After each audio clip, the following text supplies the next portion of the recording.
So this is Mr. Oakley. We accomplished our first ride today, which is a huge accomplishment for both of us. There's just so much prep work and time that, goes into and leads up to these rides. And although I've captured as much of it as I can to post for you guys to follow along, it's just so hard. I mean, countless hours of prep to get them, to this point. So the last couple of days I've really put in just working with the saddle and desensitizing him with all of that. I mean, he's worn the saddle before and he's been okay with it, but, kind of bumped it up a notch. Really worked on like shaking it around and moving the tassels and, letting the stirrups hit him and, kind of all that stuff. And believe it or not, he's actually a very insecure horse. He really relies on positive reinforcement and encouragement. And so there you just saw me give him a treat. He was a little bit more tense today than he has been when I've been kind of climbing up there with his ears back a little bit more than I like to see. I think, obviously a lot of that is just that his attention is on me. But with his head and neck up and stuff like that, I was definitely trying to just, be positive and let him know it's okay. I'm up here. You're good. I still got you, even though I'm on top. And, obviously it truly takes a village to get all this done. And I'm very thankful for my mother-in-law, Kim, for helping me with him and with all of them, really. It takes definitely more than one person to safely accomplish first rides. So, here we are kind of walking to the left. The left is definitely his better direction, his stronger side, which is funny because he actually did not want me on his left side in the beginning, but he tracks better, he lunges better, he walks better to the left than he does to the right. So here I am fuddling around for some treats. Again, just giving him that positive reinforcement. He's being really good. He relaxed there and took a treat and was good. So I wanted to give him that positive reinforcement before tracking to the right, which, like I said, is his harder direction. So you can see here his demeanor kind of changes. His ears go back, his head goes up. He's just not really sure. He's handling it and being a good boy, but you can definitely see the look in his eyes. More tense and unsure. His back's kind of tight. So here I'm just trying to really keep myself relaxed, which is hard to do on these guys. Obviously, they have a mind of their own. So here we stop for a couple minutes, let him, take a breath, relax, let him know he's a good boy. My nephew actually was on a four-wheeler, and I didn't want him to dart off with me on Oakley's back, even though Oakley doesn't really care about the four-wheelers. Just really trying to set him up for success. So before he took off, I actually got off and needed to refill my treat pocket anyhow. So it all worked out well. But Oakley is a super, super good boy. I've pushed him a lot harder and a lot faster than I like to. But that's why I signed up for this challenge, was to kind of push myself and get myself out of my comfort zone. He definitely has the personality to be able to do that. I obviously wouldn't be able to do this with Lego. And then even some of the other ones that I've gotten in that didn't have the baggage like Lego did, I wouldn't be able to push them like I've been able to push Oakley. He does quite well with the pressure and everything I've thrown at him. He's definitely had his moments, and he can be a quirky boy. He hasn't been super easy on the ground once things have gotten a little bit harder.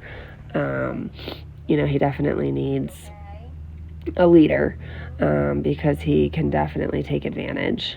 He likes to plant his feet, and then when you kind of get his feet moving, he likes to throw his head and neck and bolt. He knows that he's strong.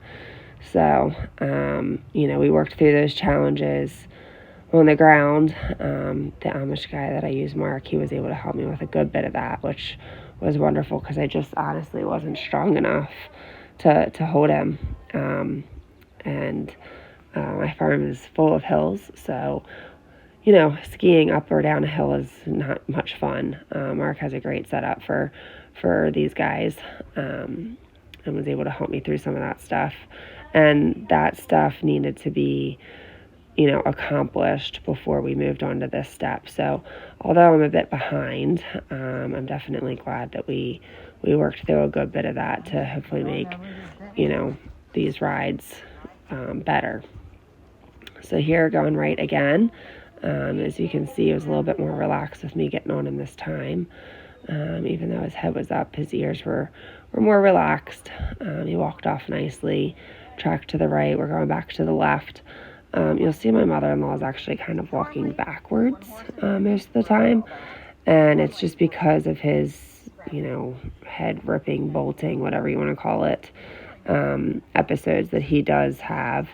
You can definitely see he has a pretty distinct change in his eye when those moments are about to occur.